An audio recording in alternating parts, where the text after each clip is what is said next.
इस वक्त हमारे साथ संजय सेठ साहब जुड़ चुके हैं जो कि minister of state of defence Modi सरकार में है। सर, ये बहुत ही खतरनाक दर्दनाक हादसा जो आज सुबह सवेरे हमें मिला है, आप अपनी पहली प्रतिक्रिया क्या देंगे? देखिए, हादसे ने पूरे देश को हिला दिया है और जो बारामती में जो क्रैश लैंडिंग हुई वो तो हम कह सकते हैं कि अजीत पवार एक ऐसे नेता, बहुत सुलझे हुए नेता थे जी।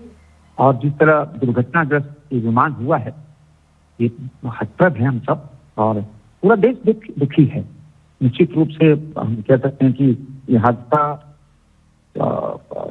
परिवार वालों के लिए ईश्वर उनको मजबूती प्रदान करे और अपने चरणों में स्थान दे। ऐसा व्यक्तित्व जिसने राजनीति के अंदर एक सूचिका, एक बहुत सौम्य, एक सरल स्वभाव के, निश्चित रूप से हम सबको हिला के रख दिया है। ये संजय जी, आपको ऐसी कोई बातचीत, कोई ऐसा उनके साथ मिलना याद आता है आज की तारीख में? क्योंकि लोग ये कहते हैं कि वो बड़े प्रैक्टिकल किस्म के इंसान थे और दिल में कुछ लेकर नहीं बैठा करते थे। देखिए, निश्चित रूप से जितने बार मैं मिला, एकदम सरल स्वभाव के और बहुत बहुत सॉफ्ट स्पीकिंग है, बहुत सरल थे और माने हमका तो हतप्रभ हूँ क्योंकि ऐसे व्यक्ति का जाना हम सबको हिला दिया ऐसे। और बहुत बहुत पॉजिटिव थे, बहुत पॉजिटिव थे। हमेशा जनता के लिए सोचना और नई नई योजनाओं को लोगों से बात करना, भी कौन सी योजना लाएं। आज की इस क्रैश लैंडिंग में हम सबको हिला कर रख दिया है देश सब। संजय जी, बहुत बहुत शुक्रिया हमसे बातचीत करने के लिए। रक्षा राज्य मंत्री इस वक्त न्यूज़ 18 इंडिया से बात कर रहे थे। तो दर्शकों, आज ये सबसे बुरी और सबसे दर्दनाक खबर है। विमान हादसे में महाराष्ट्र के डिप्टी सीएम अजीत पवार की मौत हो गई है।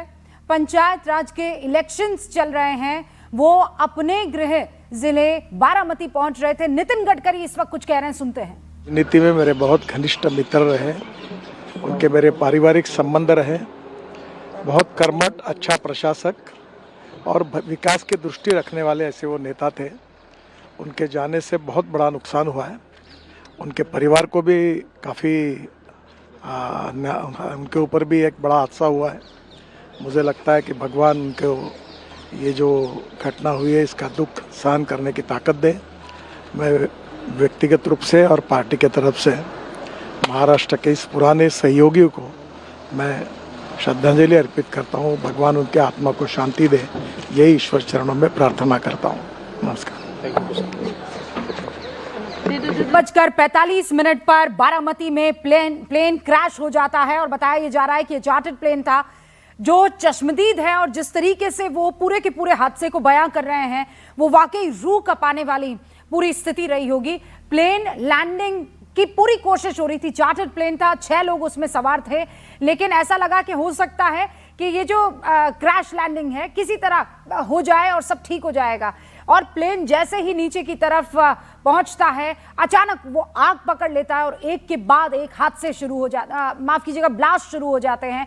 और चश्मदीद ये कहते हैं कि उन्हें इस बात का एहसास ही नहीं हुआ कि ये देखते ही देखते कुछ पलों में क्या हो गया। 100 फीट की ऊंचाई से ये सारा मंजर देखते रहे चश्मदीद। जबरदस्त विस्फोट हो रहे थे, ऐसा लगा कि पूरा का पूरा प्लेन आग के हवाले हो चुका है।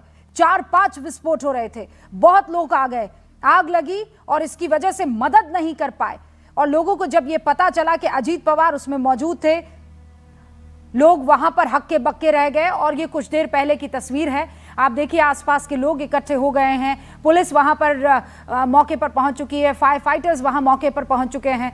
लेकिन ये बड़ी खबर है, अजीत पवार का निधन हो गया है। इस वक्त महाराष्ट्र ही नहीं, पूरे देश में शोक की लहर है, क्योंकि एक यंग डायनामिक लीडर के तौर पर उनको देखा जाता था और उनके गुरु कोई और नहीं, शरद पवार थे। एक मौका महाराष्ट्र की राजनीति में ऐसा भी आया जब चाचा और भतीजे को अलग होना पड़ा, लेकिन फिर उसके बाद भतीजे चाचा के साथ जा मिले, यानी अजीत पवार एक बार फिर अपने चाचा के साथ जा मिले। लेकिन फिर स्थिति ऐसी पैदा हुई कि दोनों को दूर का रास्ता अपनाना पड़ा, लेकिन पारिवारिक संबंध कभी भी खराब नहीं हुए। अजीत पवार आइडियोलॉजिकली कभी भी किसी से इतर अगर ख्याल रखते या विचार रखते, तब भी उनसे राब्ता हमेशा कायम रखा करते थे। ये 3 तस्वीरें स्क्रीन पर आपके सामने हैं। रोहित पवार भावुक हो गए ये खबर सुन के कि अजीत पवार का निधन हो गया है। बारामती एयरपोर्ट पर लैंडिंग के दौरान ये क्रैश हो गया था विमान, और मुंबई से प्राइवेट चार्टर में बारामती जा रहे थे अजीत पवार, क्योंकि बहुत सारी सभाओं को संबोधित करना था। बताया जा रहा है कि 4 से 5 सभाएं थी जो आज डिप्टी सीएम अजीत पवार को संबोधित करनी थी, लेकिन ये खबर और इस खबर ने सबको चौंका दिया है। सिर्फ अजीत पवार की पार्टी और उनके कार्यकर्ता ही नहीं, बल्कि महाराष्ट्र की राजनीति में जैसे भूचाल सा आ गया है। मत भूलिए कि 3 कोनों पर टिकी हुई है महाराष्ट्र की सरकार। अजीत पवार हैं एक तरफ, दूसरी तरफ शिंदे हैं और मुख्यमंत्री देवेंद्र फडणवीस है। तो डिप्टी सीएम अजीत पवार के निधन के बाद वहां भी जिस तरीके के हालात पैदा होंगे उस पर हमारी पैनी नजर रहेगी। लेकिन अजीत पवार के निधन की खबर सुनकर हर एक शख्स सकते में है, क्योंकि अजीत पवार के लिए कहा जाता था कि वो बहुत ही डायनामिक लीडर है। उनके भतीजे रोहित पवार की आंखें कैसे छलक पड़ी आप देखिए। उनके निधन की खबर से महाराष्ट्र के मंत्री हसन मुश्रीफ की आंखें भर गई। कांग्रेस नेता अनिल देशमुख निधन की खबर सुनकर रो पड़े। कोई ये एहसास ही नहीं कर पा रहा था कि इतने भले शख्स की इस तरीके से निधन की खबर आएगी। रोहित पवार भावुक हो जाते हैं, अजीत पवार के भतीजे हैं,